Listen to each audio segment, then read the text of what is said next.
lembrou do Atacadão. Tem tudo que você procura. Temos ferragens e compensados. Sua melhor opção é o Atacadão das madeiras e derivados. Aqui o consumidor encontra o menor preço da cidade e com isso ele ganha poder de compra no seu orçamento, obtendo sobra de recursos para sua mão de obra. Venha pro Atacadão das Madeiras, Avenida Carlos Chebade, 1027 e 1037, BR-101, bairro Guarus, em Campos dos Goitacazes. Não fazemos entrega, mas os preços são na medida certa. Atacadão das Madeiras e derivados.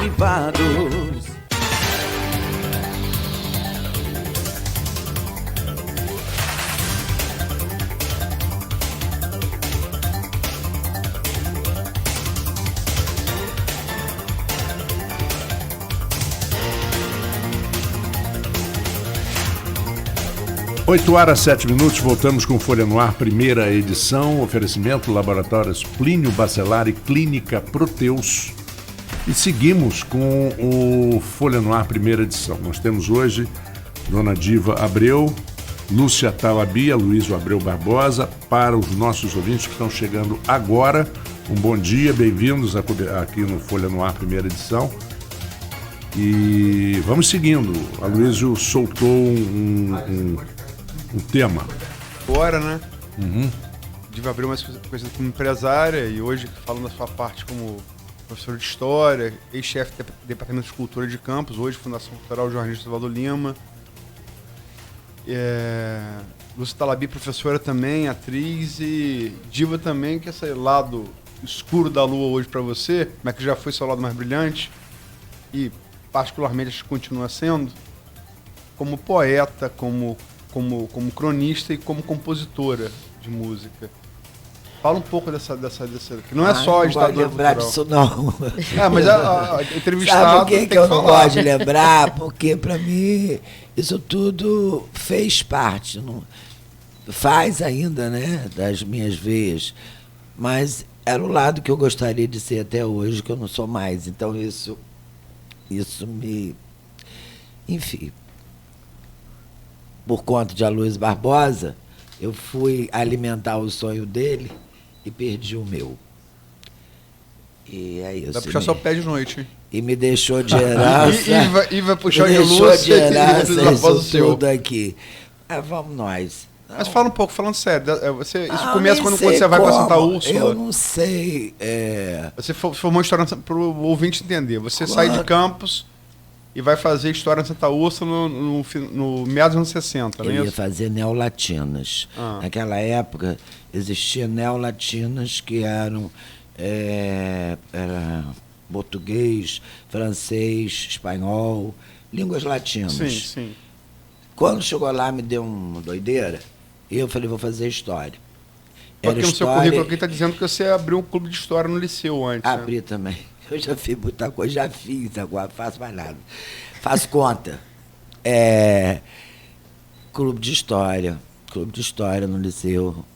Fiz muita coisa, sempre fui agitador. Mas aí, vamos lá, você vai para Santa Úrsula e aí? Aí fui para Santa Úrsula. Aí, papai ficou pé da vida, porque ele dizia assim, minha filha, neolatina você pode dar aula de francês, de português, de latim, não sei o quê. História... Você vai para Santa Úrsula em 1961 e fica até 64. Foi um período forte. Período forte. Período forte, muito forte. Olha, se eu pudesse dizer qual o melhor tempo da sua vida, foram esses 4 anos. Foi ali que eu cresci, foi ali que eu me libertei, foi ali que eu, nas escolas, ensino antigas lições, a viver pela pátria, morrer sem razões. Foi lá tudo. Foi meu berço.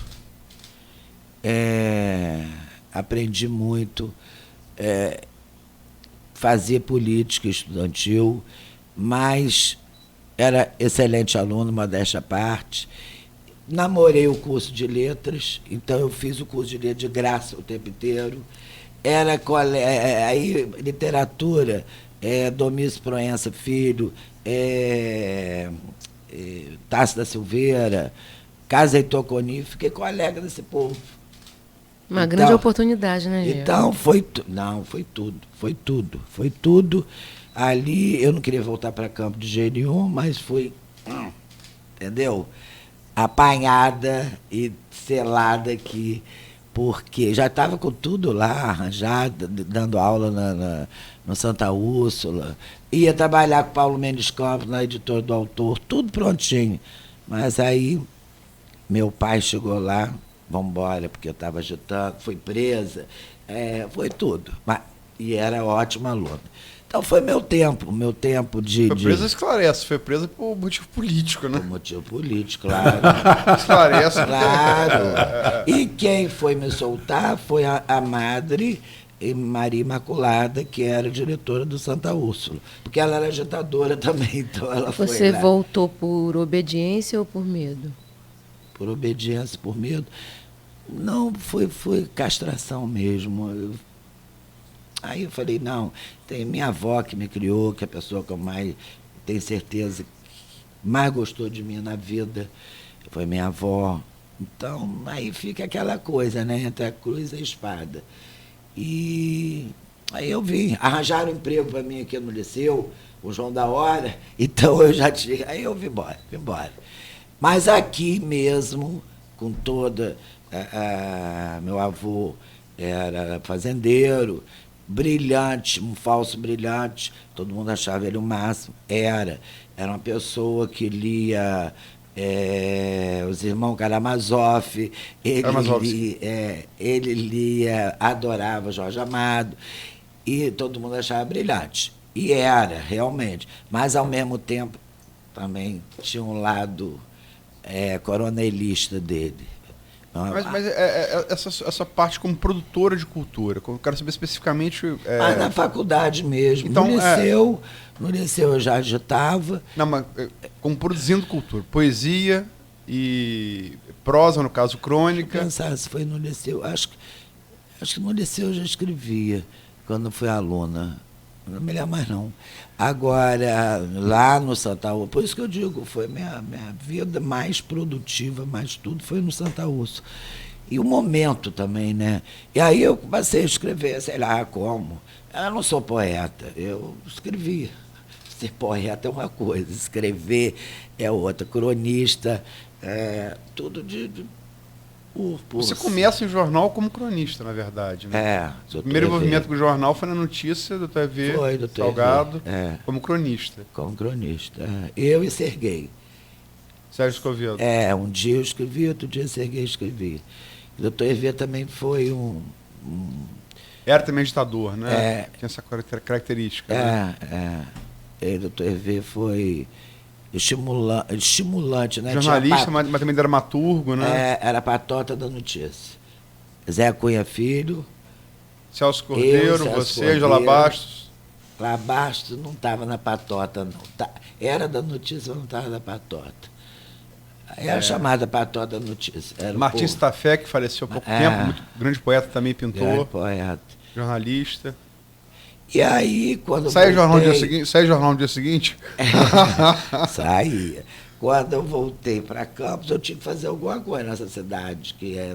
Como é que foi essa história de você ser a primeira mulher na cidade a usar em público calça jeans e Pois porque eu voltei com um pensamento aqui, uma cidade quadrada, tradicionalista, né? Quase TFP.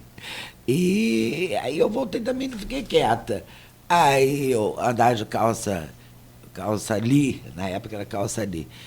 Aí vovô, e pintava o olho, aí vovô falou assim, minha filha, não pinta esse olho não, quem faz isso é mulher da vida. Eu digo, tá bom, vovô, então eu sou da vida mesmo.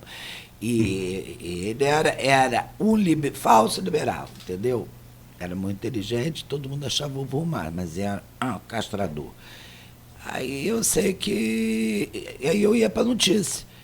Ia para lá, conversar com a patota, ia tomar café em Ceceu, cafezinho. Não podia, tá doido, mulher andar aí para o Boulevard, a Rua dos Homens em Pé. Aí eu ia, então, eu fazia minhas contravenções, isso pelo menos eu tinha essa liberdade da minha família, meu avô e meu pai. E assim eu fui, mas agora de escrever, Luizinho, foi assim, apareceu, virou manchete. Mas eu não tinha nenhuma regra literária. Foi uma coisa mesmo de botar para fora. Apesar de lá na faculdade, o Domingos Proença, por exemplo, eu pedia para ele ler, ele me dava uns toques. Uns toques. E ganhei concurso. Eu entrava em tudo, de crônica. Aí meu avô também, que era o liberal, né? Minha filha, você escreveu sobre o quê? Eu falei, sobre uma puta. Aí ele falou assim, mas não tinha outra coisa para você escrever, não. O nome da crônica era Menina, vírgula, eu sei. Aí era uma menina, que era puta, mas ela era uma menina, entendeu? Que mais? Aí entrava. Foi uma época muito efervescente, culturalmente, a época de rupturas, né? Então, foi o meu melhor período da vida, se eu tivesse que voltar aqueles 4 anos. Foi onde eu cresci. A única coisa ruim, todo mundo fumava, a libertação feminina. Eu tinha horror. Todo mundo fumava. Era mulher fumando e tal. Eu tinha horror porque eu gostava, até hoje eu não gosto de cheiro de cigarro. Cheiro de cigarro assim, no quarto, na sala. Uhum. Aí, no último ano, na Semana Santa, todo mundo saiu. Eu tinha gente lá da Amazonas, de Manaus, de Goiás, era do Bahia. E todo mundo viajou. Eu estava namorando uma pessoa, um compositor, por sinal, Vicente José Gifone, Vica. Aí ele foi. Aí eu falei, não vou para Campos, não. Fiquei. Só eu e a menina de Goiás. O que aconteceu? Desmanchei com um cara numa Sexta-feira Santa. Gente, Sexta-feira Santa naquela época... Era respeitadíssimo. As freiras, era tudo de roxo, e tudo morrendo lá. O Rio era fechado, Sexta-feira Santa, você não via uma alma. Aí começou a me dar uma neura, eu fui, um barzinho estava aberto lá, fui lá e comprei uma carteira de cigarro. No último ano, gente, isso eu me arrependo amargamente, hoje sou fumante, olha que eu sou uma pessoa tão determinada, mas é meu companheiro. Infelizmente, um mau companheiro, mas um bom companheiro ao mesmo tempo. Aí eu fui lá, comprei uma carteira de cigarro. Quando as meninas voltaram, não estava acreditando que eu estava fumando. Porque eu dizia, no meu quarto ninguém entra fumando, não sei o quê. Era uma chata, por causa do cheiro de cigarro e tudo. Aí eu voltei. Aí nesse dia, vou até dar uma pala aqui, desse dia, na quinta-feira, que eu saí com um namorado, mas aí tinha hora para voltar na Santa Úrsula. Eu morava num pensionato. Tinha uma hora, era cedo, acho que 9 horas, sei lá.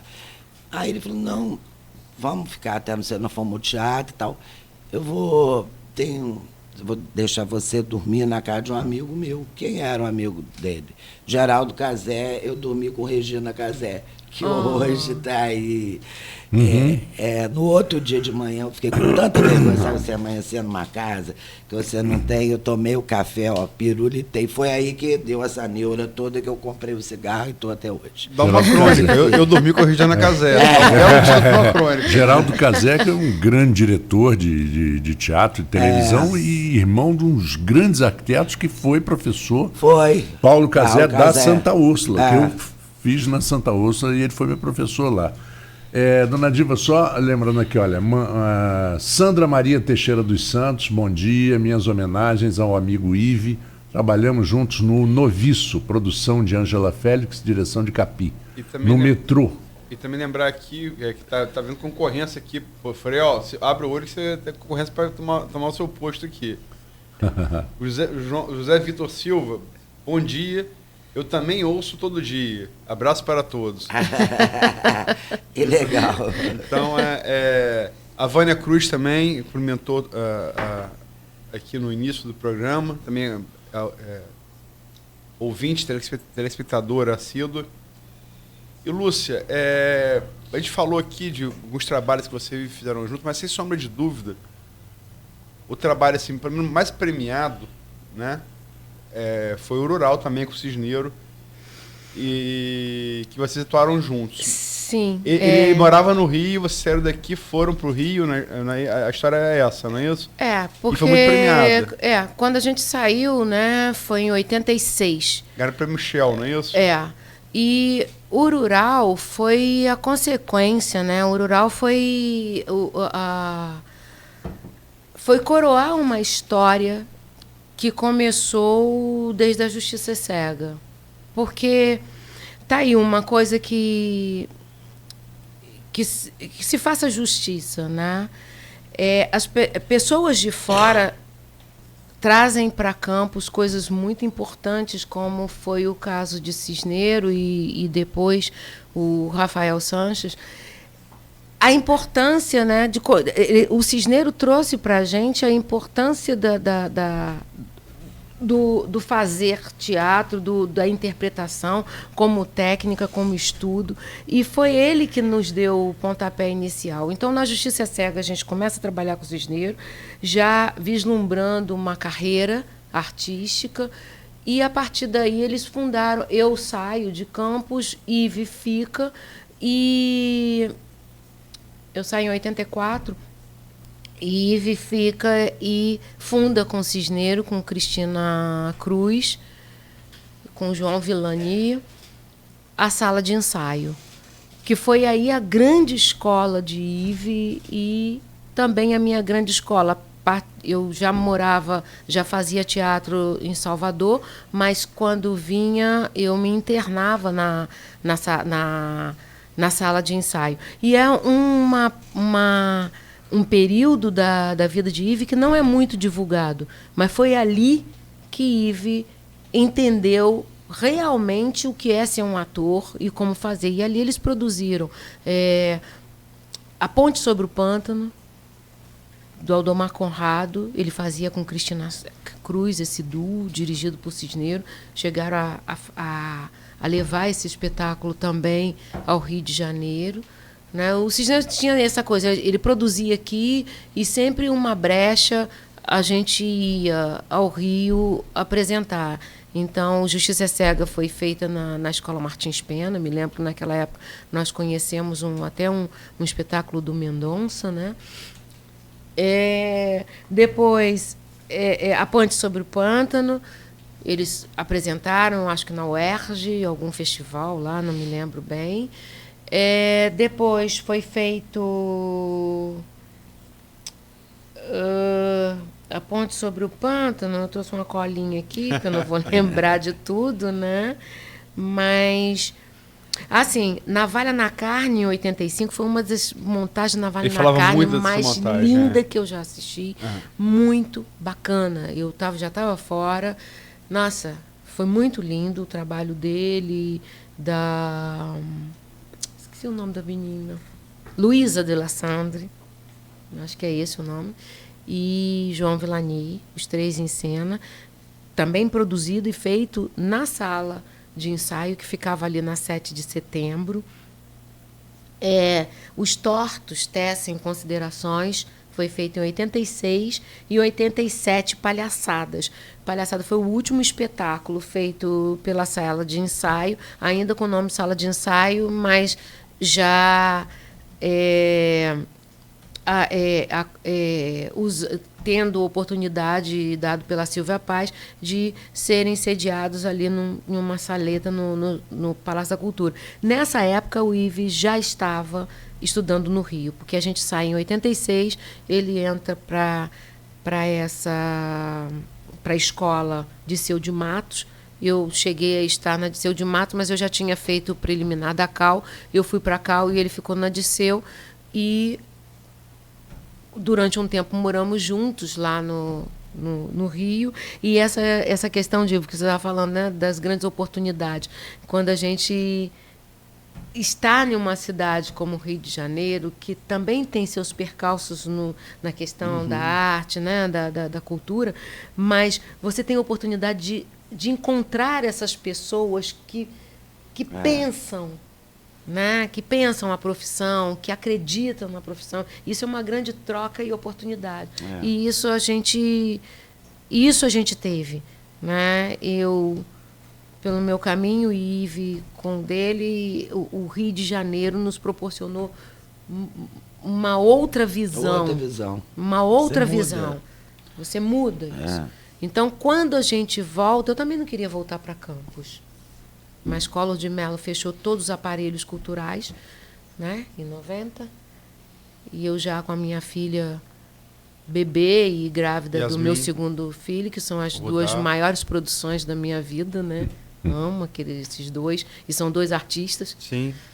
Não queria que ganhasse dinheiro, mas não padecesse tanto, mas tem um orgulho danado quando ele escolheu. Como é que ia ser? Pois é, filho meu e de Rafael. E é isso, a gente vem com uma outra Rafael, visão. Um abraço aí, se estiver nos ouvindo. Rafael, se estiver ouvindo, que é um outro grande artista, artista que vem para Campos comigo. Eu digo que eu tenho um arrependimento de trazer Rafael para aqui, porque é um homem que tanto contribui, que tanto se dá, mas e esse tempo que ele ficou no Rio de Janeiro, 21 anos, né? Mas eu acho que a gente vem para uma cidade como Campos como missionário. Também. Você veio, você trouxe, você mexeu, o Ive trouxe, eu trouxe, o Rafael trouxe, o Cisneiro trouxe, né? A gente traz uma outra visão, a gente traz uma provocação, né? Lindo quando o Rafael com aquela menina, sobrenome Passos. Daniela Passos, né? Rafael com Daniela Passos, eu e Lívia Nunes também. Foi o Teatro Aberto. Ah, tá. Foi aquele Festival Teatro Aberto. Quando o Ive apresenta pela primeira vez o Pontal aqui em Campos, né, no Cais da Lapa. Então, a gente... Essa provocação, essa necessidade do fazer e essa outra visão, a gente abre portas, né? Quando você conta a história, né? Essa história da mulher irreverente, eu falei assim, que bom, porque quando eu vim, alguém já estava acostumado com esse outro jeito de ser, porque eu também era uma pessoa muito irreverente. Enquanto mulher negra, eu acho que eu pisava firme nisso e eu fui... Quer dizer, eu fui uma das pessoas a raspar a cabeça, né? Enquanto mulher negra, tirar o cabelo alisado, entrar, colocar 2 brincões e entrar naquela faculdade de filosofia careca. E a partir daí me posicionar, de ter um título como Lúcia Santos, naquela época assinava como Lúcia Santos. Lúcia Santos é Rosita Rabo Quente, numa peça que eu estava fazendo com o Felinho. Isso... Minha mãe ficou enlouquecida, tal, mas é essa coisa gente, é uma outra visão. Está se falando de arte, está se falando de expressão, né? E eu tive aí a companhia do Ive como um grande companheiro e acho que a grande passagem dele de aprendizado e ele poder se dedicar foi dentro da sala de ensaio, e essa sequência de trabalhos e a ligação que esse grupo tem até hoje, né? Tanto é que eu e Cristina somos amigos fiéis, leais até hoje, né? A gente fala que a gente é trio, amigo, irmão. E saiu daí da sala de ensaio e a coroa veio, né, com o Alto do Rural, que ali dentro a gente tinha um posicionamento, eu e ele, de saber o que a gente estava fazendo. Então, quando a gente ganhou o prêmio Shell, não foi um prêmio, ganhamos o prêmio Shell, e olha... Não, era um prêmio de trazer para Campos o maior prêmio do teatro, né, nacional naquela época, e trazer para Campos essa bandeira e dizer, gente, é possível uma cidade, um grupo de cidade interior ter meia página do diretor de Campos, do diretor, né? O tema mais campista possível. O tema mais campista, onde estava ali Jongo, Manachica. E falar Vini Vitivice igual a Júlio César, né? Vim, vive, venci. Vive e venci. Vim, vivi e venci. Então, o Alto do Rural para a gente... Foi um marco. Foi um marco. Não só para né? vocês, não. Para a cultura daqui. Para a cultura claro. de Campos. E, infelizmente, a visão empobrecida e também a falta de visão, né, que você coloca, nos fez ter esse prêmio na parede. E essa peça não andou. Eu me lembro que, na época, era o governo Mocaibe, que também não teve visão de dali ser a grande bandeira de Campos, né, onde se poderia divulgar Campos de uma forma interessante. O Globo enxergou e deu algo de bom. Antes da gente ganhar o Prêmio Shell, já tinha saído na coluna, algo de bom vindo de Campos de Goytacazes. Me lembro de uma passagem muito interessante também, que numa edição, não sei se foi o 6º, 5º, 4º, não me lembro, do Festival de Teatro de Resende, que já era um festival interessante, onde a premiada, a atriz premiada foi... Atriz, gente, eu estou ficando velha, estou esquecendo os nomes.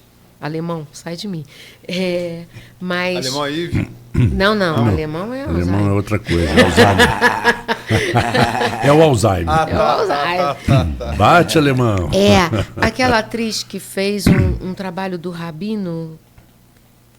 Gente, enfim, era um monólogo, ela ganhou o prêmio de melhor atriz e eu ganhei o prêmio de melhor atriz coadjuvante, com Alto Rural. E quem recebe o prêmio para mim foi Yves. Quando ele sobe ao palco, a pessoa que estava noticiando anunciou meu nome como a melhor intérprete, né, coadjuvante. Quando ele sobe, gente, mas a Lúcia Talabi está tão diferente. E ele recebeu. Eu falei assim, nossa, não tinha melhor pessoa para me trazer o prêmio. Você atuou na Ponte sobre o Pântano? Não, atuei no Alto Rural. Porque eu Rural. assisti essa peça em 71, no Teatro Opinião. Foi a primeira montagem com Glaucio Rocha. Com Glaucio Rocha. Com Glaucio Rocha. Que é o do Aldemar E o Conrado, Petralha. Né? E o Petralha era um... E tinha aquela famosa cena do cara que passa a peça inteira... Você viu? Ele não falava. Ele não falava. Aí no final da peça ele fala Napalm. Justo. Ele vai acrescentando letras. Para falar de Napalm. No final ele fala Napalm. O cenário de Anísio Medeiros, que foi meu professor de desenho na faculdade. Nossa, que memória, né? Coisa boa. Graças a Deus. Bom lembrar para o ouvinte que é uma gasolina gelatinosa que os americanos inventaram para jogar como bomba primeiro no Japão na Segunda Guerra Mundial. A arquitetura do Japão muito baseada em bambu e papel.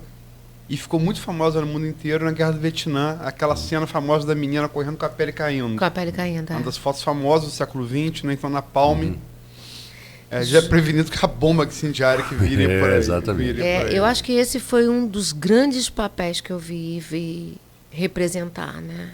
Sem fala, um trabalho corporal maravilhoso. Eu não esqueço o nome do ator que fez a montagem original, que era um ator. E o Aldemar Conrado, na época, ele teve aqui, eu não estava. Eu não sei de quem aqui. foi a direção. Ele não veio lembro assistir a montagem de Cisneiro. Do Ives Cisneiro e Cristina. Eu tenho 8h30, eu tenho duas participações aqui mais de ouvintes. Maurício Forel Batista. Só cultura, fico feliz em concorrer. Esse prêmio que a gente fez de brincadeira aqui do mais assíduo, com esses colegas, assíduos ouvintes. Que dupla cultural nessa manhã. Precisamos de mais divas revolucionárias. Justamente. Tereza Cristina Cruz, né? Muito saudade do nosso amigo Ivo Carvalho, boas e belas lembranças. Lúcia Talabi. Falando da premiação, eu lembro disso, que foi um impacto muito grande, a premiação do Rural e a sua, Lúcia. E eu fiquei... a gente ganhou o Fest Campus em 2007, né? Eu falo eu como autor, seguindo aí as pegadas de Iva Abreu na poesia, e sempre Capi dirigindo e Ivo interpretando. E aí eu me inscrevi, comecei a festival e tal, falei, já ganhei 2 vezes em Campos, quero ir para o festival fora daqui. E me inscrevi no festival da APERJ, Associação de Poetas do Estado do Rio de Janeiro, e fui classificado. É um poema que... Conversão que ele fazia muito bem. Conversão, você lembra? Uhum. E eu sabia que era um poema bom. Aquela coisa de você com o seu filho... E tinha entrado 2 vezes em Campos, eu não tinha... Tinha ido para semifinal, mas não tinha da final. Eu ficava muito chateado com isso, porque eu sabia. Para mim, até hoje, é o meu melhor poema. E aí escrevi, esse passou. E foi no Auditório Machado de Assis, na Biblioteca Nacional do Rio de Janeiro, em 2008. E ganhou o melhor poema e ganhou o melhor intérprete. Ele falava, foi meu único prêmio no Rio de Janeiro. Então eu tinha muito orgulho. Mais do que talvez o poema ter vencido, pelo fato do poema ter... E ele deu um banho para vários. Eu me lembro que teve um camarada que correu comigo, também com esse ator que você trouxe, né? Ele era muito bom. Muito bom. Muito... E se jogava, né? E uma sensibilidade. Uma sensibilidade maravilhosa. Mas difícil também. Eu soube que no Alto do Rural vocês quase quiseram matar ele na hora lá, porque ele era meio muito complicadinho. Não, a gente queria matar a gente. Porque, você e ele? Eu e ele. Porque a gente já conhecia aquela praça. A gente vivia Rio de Janeiro. Então a gente sabia como pisar ali, o que fazer e como se posicionar. E a gente vinha de uma escola. Então eu sentia que a gente incomodava pelas cobranças que fazíamos enquanto disciplina e posicionamento e como se comportar dentro para que o espetáculo andasse. Ive, né? como diretor, foi diretor também, depois que Capi morreu, mas era discípulo de Capi. Ive era meio... Né, Não, era a gente tinha essa coisa da rigidez, e até hoje, nem rigidez, mas de saber que um trabalho para ser bem feito e uma temporada para que ela não caia, para você manter uma temporada, é preciso que você tenha a disciplina diária. Né? Não adianta você sair, cair na esbórnia, que no outro dia você não vai para o palco com a voz que precisa, ainda mais no musical. Né? E a gente tinha essa coisa. E muitas vezes os termos técnicos que o Cisneiro falava incomodava, porque a gente lia aquilo de uma outra forma. Então, como vamos falar, falava de Brecht. Tá, Cisneiro, o que você quer do Brecht? A questão dos gestos, a questão do distanciamento. Então, a gente era olhado meio assim, pedantes. E não era porque a gente já tinha tido oportunidade né, de lidar com a escola de teatro e ser cobrado daquele jeito. Né? E, de alguma forma, havia ainda essa incompreensão, essa imaturidade, e normal, porque a maioria das pessoas eram pessoas que, dos outros atores, eram pessoas que tinham ficado aqui em Campos, né? Não tinham tido a oportunidade de cursar uma Unirio ou uma Ele Cal. falava muito isso. E sobre o Fiat também tem uma definição boa sobre isso. Ele fala que não fala não só do ator de teatro, ele fala o produtor de cultura como um todo em Campos, e aí, quer dizer, e o Fiat é uma pessoa intrinsecamente ligada à cultura em Campos. Ele acha que o seu fazer artístico, a cultura se encerra ali. Ele não faz a ponte desse conhecimento com outras áreas de conhecimento congêneres, né? Sim. Ele fala muito isso, né? Que faz muito para si mesmo e esquece de que você... Primeira coisa que você falou da base teórica, que é muito importante. Que você fala de ator, eu vejo muito isso em poesia. Sim. Eu falo muito com o Adriano Moura, que é um poeta que eu respeito muito. Maravilhoso. Vai estar aqui sexta-feira com a Altura para falar um pouco também de... Semana vai ter bastante cultura, de poesia, porque poesia não é divã de psiquiatra, poesia não é confessionário de padre, poesia... Ele está falando aqui no intervalo sobre... A imagem que João Cabral, para mim, o maior poeta brasileiro, dava a poesia é o operário saindo do poema suado com picareta no ombro. Justo. O artista trabalha. Trabalha. Mas tem que saber como trabalhar, a base teórica que você fala. Sim. Essa é a diferença do amador para o profissional. Não é que o amador seja ruim. Tem artistas, por exemplo, na minha área, tem atores amadores que são ótimos. né? A questão é como trabalha. O profissional, ele tem a obrigação de conhecer o seu ofício. Sim. O amador não. O amador ele pode fazer por Sem deleite. incentivo, Ele pode fazer por prazer apenas.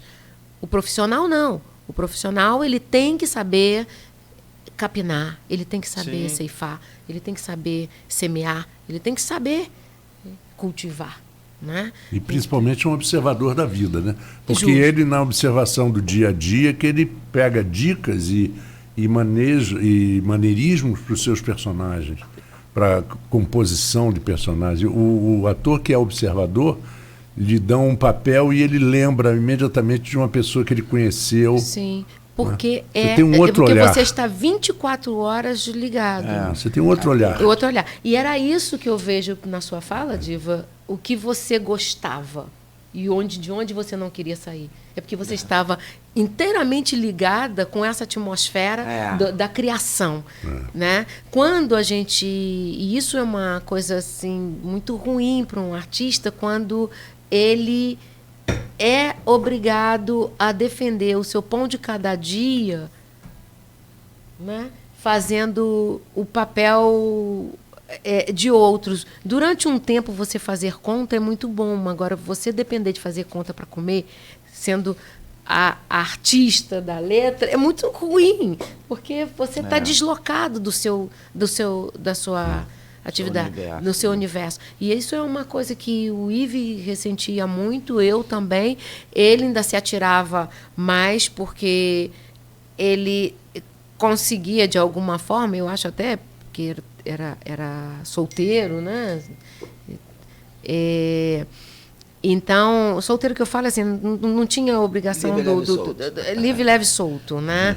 Não tinha aí os herdeiros e tal, os filhos e filhas, casamento, essas coisas. Mas do se atirar entre o amador e o profissional, vamos fazer. Eu me lembro que nessa inquietude dele, ele trouxe o ensino da tragédia grega, né? Juntou vários jovens. E eu falei assim, Yves, como é que você vai fazer? Não, eles vão ter que conhecer o princípio do teatro ocidental. Tem que conhecer as tragédias. Vamos montar as tragédias. E montou, né, uma sequência aí foi Édipo Rei de Sófocles, né? Medeia de Eurípides e Prometeu Acorrentado de Ésquilo. Justamente. São os três pais da dramaturgia ocidental, né? E ele montou com alunos, né? De curso alunos, livre. E o dirigiu, ele se assume como diretor. E justo. Inclusive ensinou Prometeu Acorrentado no Trianon. Eu fui essa montagem. Sim. E hoje o ator que fez aqui está formado pela Unirio, né?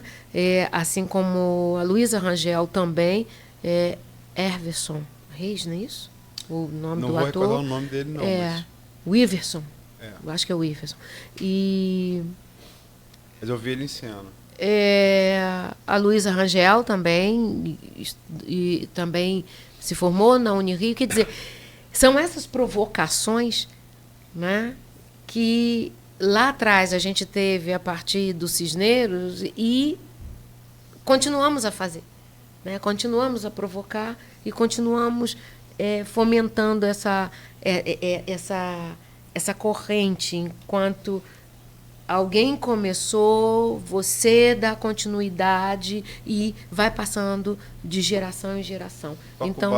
Toca o barco para frente. Então, assim como nós recebemos, né, essa orientação, também podemos doar para outros, né, e construir aí a próxima geração. Você falou da necessidade de comer, né, de pagar as contas, e que me lembro da história que se passou no Bar Vilarinho, no Rio de Janeiro, chamar o Tom Jobim, que tinha 20 e poucos anos, né, era o Vinícius de Moraes, o arquiteto Oscar Niemeyer, que estava fazendo o cenário no Teatro Municipal da peça Orfeu, da Conceição. No final, ele ouviu tudo. No final, a pergunta dele foi só essa: mas vai rolar um dinheirinho para fazer a música do filme? Porque as pessoas... Como é que você fala isso para Vinícius? Pois Vou ter o filho, pô. Não tem que pagar as contas. Porque parece que esse desconhecimento do fazer artístico deixa para as pessoas como se aquilo ali como se aquilo não fosse trabalho, como se você o tempo que você dedica não pudesse ser transformado numa energia como o dinheiro, né? Fica apenas uma energia para o deleite alheio e para o seu próprio deleite. Não. O dinheiro é uma forma de energia. Ela só precisa ser bem trabalhada, canalizada. Né? Eu lembrei o nome do ator. Antero de Oliveira. Antero que fez de Oliveira. Com Glaucio Rocha e Mário Petraglia. Eram 3 personagens na peça. Petraglia e Mário. Bom. São 15 para as 9, estamos chegando, infelizmente, ao final. Eu queria só, antes de terminar, porque eu me lembro que Yves falava muito sobre a admiração de você. Eu achava linda a relação sua com Yves, me lembra muito a relação minha com o Adriano. As pessoas completamente diferentes, mas que são camaradas em armas e tem muito respeito em estilos diferentes. Muito respeito um pelo muito outro. Muito respeito um pelo outro, né? Um faz o outro crescer. Sim. Né? A relação que eu tenho muito com o Adriano Moura, enquanto poeta, né? Eu não seria, não que eu seja grande coisa, mas o pouco que eu sou, metade eu devo ter o Adriano como referência que me estimula a crescer. E o Yves falava muito sobre você, a nossa Fernandona, né? Ele tinha essa coisa de falar, para com isso. Deixa nossa Luciana. Mas eu queria pegar isso, e também o que Diva falou antes, para terminar, só para fazer uma análise conjuntural. Falamos em períodos difíceis aqui, né? Falamos anos 60, anos 70. Né? Quem viveu sabe como é que foi. Quem não viveu, hoje em dia estou querendo reinventar a história, né? Desmentir fatos históricos, que é uma coisa complicada. Mas eu vou ficar com o presidente da Fundação Nacional de Artes, Funarte, né? O Roberto Alvim, que é capaz de falar, de chamar Fernando Montenegro de figura sórdida. Putz, como é que vive-se num mundo onde alguém da Funarte, da Fundação Nacional de Artes, chama alguém como Fernando? Porque eu gosto muito de cinema. Aí me pergunta assim, maior ator? A dúvida, Brando, De Niro, Dendelil. Quando pergunto maior atriz, eu falo, maior atriz do cinema, de qualquer... Fernanda Montenegro, para mim, na minha opinião. E teatro também, não? Não, mas o cinema em tudo, Central do Brasil, ela é uma coisa. É uma coisa. Fernanda Montenegro, para mim, não perde para Vanessa Redgrave, não perde para Meryl Streep. Imagina. Aliás, ela é respeitada lá. Assim. E não como só tal. como atriz, como pessoa, né? Que é uma mulher elegante, íntegra, né? Como viver... como é que vocês veem um país onde quem está à frente da Funarte, indicado pelo governo Bolsonaro, chama Fernanda Montenegro de uma figura sórdida? O adjetivo é sórdida. Como é que queria que uma e outra falasse sobre isso? Funarte, Zé Carlos de Carvalho chegou a ser presidente da Funarte, para você ver como é que muda. Eu acho que ele é doido, sei lá, é horrível. Isso é horrível, presidente da Funarte, falar essa palavra sobre a maior atriz do Brasil. Entendeu? É uma coisa. Dirige o Centro de Artes Cênicas da Funarte. Eu acho que tem pessoas que querem alcançar uma visibilidade, querem entrar para a história, não importa como. Mas eu acho que não. Agora, cabeça... porque eu fico tentando dar algum... Querer entender. Entender, porque... o nível de, no mínimo, de deselegância, de desconhecimento de uma importância histórica que essa mulher tem para a cultura nacional, eu não entendo. Eu acho que a pessoa pode não gostar, mas tem que respeitar. Tem que respeitar. E como não gostar? O que Fernanda Montenegro, né, pode fazer para não gostar? Então tá bom, a gente até entende, né, o seu limite. Mas chegar a esse nível de desrespeito com com uma pessoa e o desrespeito com uma mulher que tanto lutou e luta ainda, né? Aos seus 90 anos, né? 90 anos, 90. Pela cultura nacional e dignifica, né? Uma das pessoas que, quando se fala em Fernando Montenegro, está se falando em Brasil. Né? Ela representa. É um patrimônio. Quer dizer, esse cara é um grande imbecil. Eu acho que ele deveria ser retirado, ser feito um movimento, assim como foi feito um movimento para tirar o outro idiota que foi colocado lá, como da Fundação Palmares, né? Que conseguimos aí. Ele foi decisão judicial, né? Foi um juiz que deu porque falou que servidão fez bem ao negro e aí aí entrou em crime de injúria racial, aí foi um juiz. A determinação foi do juiz. Foi uma determinação de juiz, mas se não houvesse uma pressão popular, isso não teria acontecido. As pessoas teriam engolido, de alguma forma. Iam reclamar e engoliram, como a gente está reclamando do Alvim. Ele já falou um monte de atrocidades. Ofender a um ícone nacional, tentar fazer com que ter a cultura direcionada, ser permitido retirar essa questão, né, da retirada dos quadros, dos cartazes de filme nacional, das paredes. Não, proibiu o senhor Dancini de ver o filme de Fernando Montenegro. De Fernando Montenegro. Quer dizer, são coisas Como é que alguém da Agência Nacional de Cinema proíbe os seus servidores de ver cinema? Aí esse cara, ele quer representar os trabalhadores da cultura? Eu não vi isso nem na ditadura que eu vivi. Entendeu? Não vi. Também não. E é de uma imbecilidade. Uma coisa é você ter um conceito filosófico, político. A outra coisa é você ser idiota. Que além disso, é ser um idiota. É um idiota, está olhando para o próprio umbigo mesmo. É um idiota. É um idiota, aquele que... alucinada. Que não percebe o seu entorno. Posição política. Né? Ideológica. É ser um idiota. É um idiota. E esse idiota tem que sair. Sabe? Depois de anos de construção da cultura, do fazer cultural desse país, entre um idiota como esse querer destituir tudo que foi construído. O que é isso? Sabe? Que país é este? Que país é este? Eu vou ler só aqui uma coisa do Ricardo Angel, que é muito ligado a teatro. O pai dele foi um dos grandes nomes do teatro brasileiro. E é um liberal. É uma fonte que é um liberal.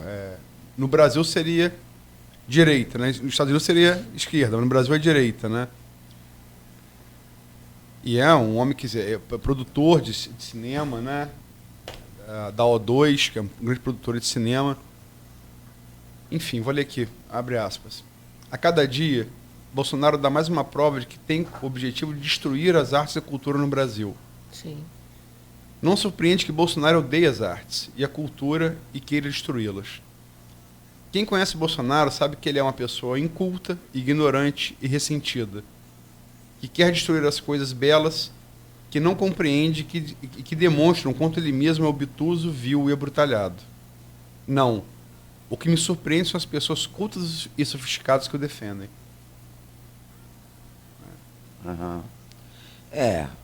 Uma coisa é você ser um idiota. E a outra coisa é você defender o idiota. É pior do que ser idiota.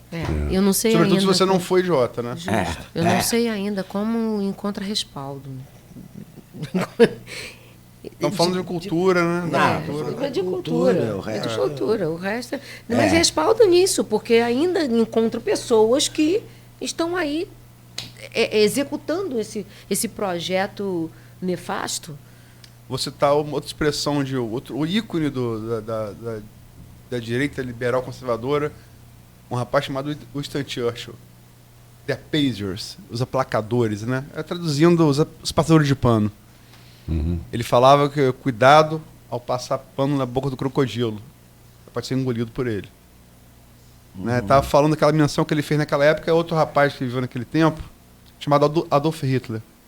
Né? Era o crocodilo que ele falava. Estou usando uma fonte conservadora, liberal, maior liberal do século XX, né? O Winston Churchill. Enfim. Infelizmente estamos terminando aqui. Podíamos aqui fazer... Mas eu acho que se a cultura conseguiu sobreviver naqueles anos de 64, 65, 66, 68, até ouvi ontem uma entrevista do Milton Nascimento dizer que aquilo se tornou, aquela repressão se tornou até como um elemento de força, Sim. de criatividade. Não vai conseguir, não vai se abater. É a esperança, né, de que a gente consiga, porque também o contexto é um tanto quanto diferente, né? As forças que atuam sobre a nossa juventude hoje são diferentes das forças que... E a forma de se divulgar essas barbaridades são grandes. São grandes. Na época não havia, ficava sabendo algum tempo depois. Naquela época teve um censor que entrou. Eles estavam ensaiando uma peça que não lembro o nome, mas vou imaginar, de Sófocles. Aí ele entrou querendo prender o Sófocles. Quem é o tal de Sófocles? Eu quero estar com ordem de prisão. Então havia esse tal de Sófocles. Havia esse tipo de imbecilidade, de desconhecimento. De desconhecimento. Agora, só que faz diferença. O que eu sinto, né? Agora é uma opinião assim particular, talvez tenha algum fundamento. O que eu sinto é que a diferença é que naquela época, né, na questão do golpe de 64 e até quando durou, existia 6485. Existia ainda uma credibilidade e uma cultura do coletivo, do se juntar e resolver. Hoje eu sinto que há uma cultura da individualidade, do indivíduo através aí das suas redes sociais. Sim. Isso me preocupa com a juventude. E muito uma tendência, às vezes eu ouço as coisas e eu falei assim, de apagar uma história e querer inventar a roda. Achar que está fazendo alguma coisa nova sem compreender o que já foi feito, sem ancestralidade. Um momento que é um momento muito engraçado, porque o que tanto se fala e o tanto quanto não é ouvido. Se fala tanto em ancestralidade. E no cotidiano eu percebo que as pessoas não estão ouvindo realmente o que é lidar com ancestralidade, o que é lidar com uma história e carregar para frente, manter esse elo.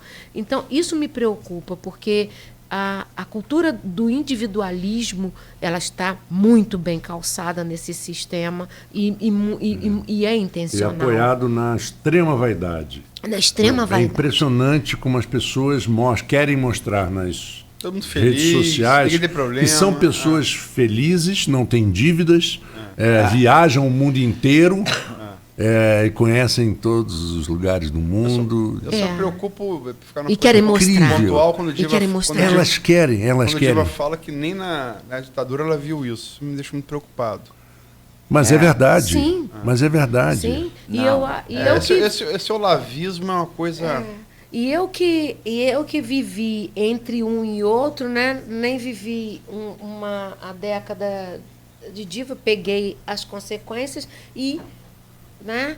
E esse novo momento, eu sinto essa diferença, porque existia uma ditadura, sim, mas a gente estava muito claro quem era o inimigo. E estava muito claro o que se queria com a questão da contracultura e tudo mais.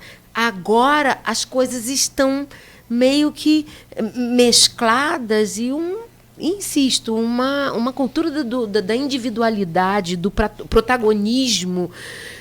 Eu nunca vi tanta gente com protagonista, né? Com essa necessidade de um protagonismo, e a causa se perde, a causa política se perde, né? A causa do fazer artístico se perde, porque todos querem ser protagonistas e sou eu, o grande eu, e a causa Se perde nisso. Eu achei engraçado a definição de um outro, do coach. Né? O coach é técnico. Né? Uma tradução simples, coach. O coach é aquele que nunca soube fazer, mas quer ensinar os outros como fazer. Eles querem ensinar como fazer, mas na maioria não... Mas às vezes é possível, né? Você tem grandes técnicos que nunca jogaram futebol. Como também você tem grandes craques de futebol que, como comentaristas, são bestas quadradas, né? São bestas quadradas. Vou dizer o maior de todos os jogadores de futebol todos os tempos, que é Pelé, que comentando futebol. É um zero à esquerda. Como jogador, foi o maior de todos. Mas aí são exceções, né? Eu acho que quando você aprende a fazer... O melhor é juntar os dois. Né? Mas tem exceções de um lado e do outro. Tem exceções de um lado e de outro. É verdade. Mas, gente, felizmente olha, estamos 9 horas, chegando. 1 minuto. Senão o nosso diretor começava a matar a gente, né? A gente É gosta de falar, né? Ai, mamãe, papai, vovó, titia. E fica de olho, assim. Tem que ouvir isso. É melhor. Não, mas Mas verdade, não? gente. Hora é horário, horário. Virou a página. Fazer o quê? Mas Então, horário é Por isso que eu horário, me não é isso, emocionei Nádia? tanto hoje. Voltei os velhos tempos de mim por alguns minutos. E agradeço a vocês por isso. Imagina. Parabéns, Giva. E obrigada pela oportunidade de falar de um grande amigo Lúcia, e da cultura prazer de te Campos. conhecer. Obrigada. Né? E... Prazer conhecê-lo também. Aloysio, até amanhã. Ou você... Amanhã é Amanhã é Arnaldo. E Essa sexta-feira semana você- seria de Arnaldo, que eu tô aqui em Trujão. E sexta-feira é você. Essa sexta-feira sou eu com altura, e eu já falei aqui, Adriano Moura, vou falar sobre poesia, sobre literatura. Agradeci demais as duas. Foi ótimo. Né? Duas Foi mulheres um que ótimo eu... Papo sempre descontraído. Dá vontade de ficar. Dá vontade de ficar batendo papo, né? Duas mulheres, Vontade de Exatamente. ficar, mas tendo que ir embora. Temos que ir embora. duas mulheres que eu admiro bastante, agradeço muito as duas. Obrigada a você. Parabéns, também. Diva, pelo prêmio. Brother, Ive, você deve estar por aqui. Parabéns a você. Ive, também. você é retumbante. Maravilhoso. E vamos, de 28 de março de 2019, acompanhar esse prêmio que é muito merecido para os dois. Eu me lembro... Lúcia, obrigado, beijo. Rapidamente, Beijo, o último ano que eu morei em São Paulo, eu todo ano... Eu vou ao toalete, que eu tô aqui prendendo. Mas não, Eu tô prendendo. estamos no ar ainda. Mentira. Não. Eu não acredito nisso. Vamos pro banheiro. Isso, o ouvinte tá ouvindo isso. Não, agora já está baixinho sua voz. Não falou nada demais. Maravilhoso, Diva. Bom, nós vamos ao intervalo e voltamos em instantes com o melhor da música para você. A Proteus, moderna empresa especializada em medicina e segurança do trabalho, está preparada para atender e implantar as necessidades de saúde e segurança do trabalho e do e-social na sua empresa. Acesse proteusmedicinadotrabalho.com.br ou ligue 2725-0878 e conheça todas as soluções inteligentes que oferecemos. Proteus, qualidade reconhecida e certificada ISO 9001-2015. O maior comércio do interior do estado está pronto para o Natal. Faça suas